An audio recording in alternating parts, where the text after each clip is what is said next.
салом мегӯем ба ҳамаон нафароне ки китобдӯст ҳастанд, китобхон ҳастанд ва ба мутолиа намудани асарҳои гуногун шавқу рағбат доранд. Барномаи мо аст дар ҳошияи озмуни ҷумҳуриявии фуруғи субҳи доноӣ ки бо дастгирӣ ва ташаббуси асосгузори сулҳу ваҳдати миллӣ пешвои миллат президенти ҷумҳурии Тоҷикистон муҳтарам Эмомалӣ Раҳмон роҳандозӣ гардидааст, пешкаши шумо мегардонем ва мо мехоҳем ин навбат бо яке аз наврасони соҳиби истеъдод ки ба китобу китобхонӣ майлу рағбати зиёд дорад ҳамсӯҳбат гашта шуморо бо ҳунару маҳорати ӯ ошно гардонем. Моро ҳамроҳ бошед. ман Мадалиева Ҳилола, хонандаи синфи 8 муассисаи таҳсилоти миёнаи умумӣ рақами 141 ба номи Бобоҷон Ғафуров. Ҳилола бону чӣ тавре ки ба ҳамаи мо маълум аст, айни замон дар кишвари мо озмуни фуруғи субҳи доноӣ роҳандозӣ гардидааст ва мегуфтед ки шумо дар бораи ин озмун чӣ фикр доред? Оё зарур аст баргузории ин озмун ё ин ки на? бале, зарур буд, зеро боз ин озмун моро водор сохт ки аз сари нав боз ин китобҳоро аз варақ занем, аз осори адибони классик ва муосир аз сари нав боз баҳравар шавем. Ташаккури зиёд. Мегуфтед ки худи шумо дар ин озмун иштирок кардаед ё ин ки номнавис шудаед? Албатта, ман дар ин озмун номнавис шудам ва сазовори ҷои аввал гаштам. Дар мактаб? Албатта, бо дараҷаи баланд гузашт. Яъне дар сатҳи олӣ гузашт ва шумо сазовори ҷои аввал гаштед, ҳамин? Хуб, дар кадом номинатсия ширкат кардед? Насри бадеӣ ва дар муосир, адабиёти муосир. Дар адабиёти муосир. Хеле хуб. Мегуфтед ки шумо чанд китоб хондаед ҳамагӣ? Ман дар ин соли 2019 ҳамагӣ 50 китоб хондам ва аз гузашта бошад ба тақрибан ба 20 мерасад. Яъне 70? Бале. Бештар аз устод Садриддин Айнӣ, Раҳим Ҷалил, Сотим Улуғзода, Саъдӣ Шерозӣ, Мирзо Турсунзода ва дигарон. Пас ман мехостам донам ки Субҳи ҷавонии мо асари кист? Субҳи ҷавонии мо асари Сотим Улуғзода мебошад ва он дар шакли тарҷумаҳолӣ навишта шудааст. Аз 57 боб иборат аст ва ин дар асоси воқеаҳои як аҳли оиларо дар бар мегирад. Як аҳли оилаи деҳқонеро, Умархон ва писари он Азиз, Собир ва Мухторро дар бар мегирад. қаҳрамони ин асар Собир ном дорад, ки писари мобайнӣ буд ва ӯ ба вафоти падару бародараш нигоҳ накарда ба хондану таҳсил кардан идома медиҳад. Хуб, боз чӣ маълумот дода метавонед дар бораи ҳамин асар? ва зиндагии он рӯзаи Бухоро ки хеле қашохӣ, гуруснагӣ фаро мегирад. Модари Собир баробари падараш кор мекунад ва ногоҳ бемор шуда вафот мекунад. Падараш бо Азиз, бародари калонияш, бо Азизу Собир ба Тошканд кӯч мебанданд ва вақте ки ба хабаргирии Мухтор меоянд ва дигар Мухтор ва Собир баъди шунидани хабари марги падару бародараш чунин ҳолашро баён мекунад: ман шабро зор гириста саҳар мекардам ва барои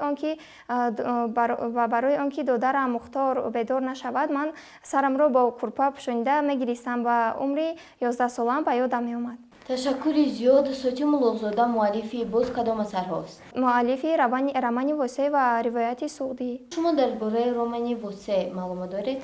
бале, қаҳрамони асосии ин роман Восеъ мебошад ки ҷои ҷолиби ин асар дар он аст ки вақте ки фармон Абдулаҳадхон ба қатли Восеъ ва ҳамёронаш фармон медиҳад, ӯ бо сарбаландона ба духтараш ва хоҳараш нигариста мегӯяд ки рав ба модарат ва додаронат гӯй ки падарат чӣ хел сарбаландона ва бар зидди душманон мубориза бурда шаҳид мешавад. Дар бораи лаҳзаи фиғону нолаи хоҳари Восеъ чӣ гуфта метавонед? хоҳари Восеъ Фотима ва духтараш Гулузор бо як сӯзу гудоз мегиристанд ва ҳоли Гулузор чунин буд: отагӯён мегирист ва вақте ки Фотима аз шаҳри Сабз ба деҳа мераваду ба аҳли чӣ тавр қаҳрамонона шаҳид шудани бародарашро ба онҳо нақл мекунад ва аҳли деҳа як ҳафта азодорӣ мекунанд ва Восеъ ки ҷувозкаш буд, он ҷувозе ки ба ҷувозкунанда дода буд пирамарди калонсол мегӯяд: додарон, ин ҷувозро восе барои ман дода буд, ки ҷувоз кунам, ва ин восе, ки дар деҳаамон ягон гурро надорад, биёед инро зиёратгоҳӣ восе мекунем. хуб, ин лаҳза биёед дар бораи асарҳои Ҷалоли Икромӣ суҳбат мекунем. Кадом асарҳоро медонед? Асарҳои Духтари оташ, Ман гунаҳкорам, Тахти вожгун, 12 дарвозаи Бухоро ва дигарон. хуб, дар бораи Духтари оташ ба мо маълумот диҳед. Духтари оташ воқеаҳои тарихии охири асри 19 ва ибтидои асри 20-ро фаро гирифта буд, дар бар мегирад. Дар ин ҷо қаҳрамони асосӣ Саломат Ҷаҳонгирова мебошад, ки якумин зани далеру мубориз буд ва ӯ аз хурдӣ бо модаркалонаш Дилором Каниз дар гузари Абдуллохоҷаи Бухоро умр ба сар мебаранд ва ин роман аз се фасл иборат аст. Фасли якум Дилором Каниз, ин қисса воқеаҳое, ки Дилором Каниз набераи худ Фирӯзаро ба мадрасаи Оймуллои Танбур медиҳад ва тӯи Ғаниҷонбойбачаро фаро гирифта бо марги Дилором Каниз ба анҷом мерасад. Фасли дуюм Дарбадарӣ аз 14 боб иборат буда, зиндагии баъди марги модаркалонаш мебошад, ки Фирӯза бо ёрии дӯстону ҳамдиёронаш метавонад аз дасти Ғаниҷонбойбача бо як азобу машаққат халос шавад. Ва фасли сеюм Дӯсту душман буда аз 16 боб иборат аст ва ин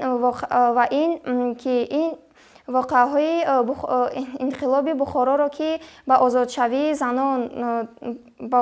занон вогузор шуда буд, дар бар мегирад ва Фирӯза ва ҳамаи занони дар ҳарами амир буда озод мешаванд ва ин лаҳза хеле фарабахш тасвир шудааст. Ташаккури зиёд. Ба мо маълум гашт, ки шумо асарҳои зиёдро хондаед ва дар озмуйне, ки дар мактаби шумо баргузор гардида буд, сазовори ҷои аввал гаштед ва умедворем, ки шумо дар ҳамин сатҳ, ҳатто дар сатҳи баландтар низ китобхониро идома медиҳед. Тамошобинони азиз, ин буд барномаи навбатии Фуруғи Субҳи Доноӣ, ки дар ҳошияи озмуйни ҷумҳуриявии Фуруғи Субҳи Доноӣ баргузор мегардад ва инҷо мо шуморо тавонистем бо ҳунару маҳорати як наврасисҳои бисёри дигар ошно гардонем. То барномаҳои навбатӣ, хайр.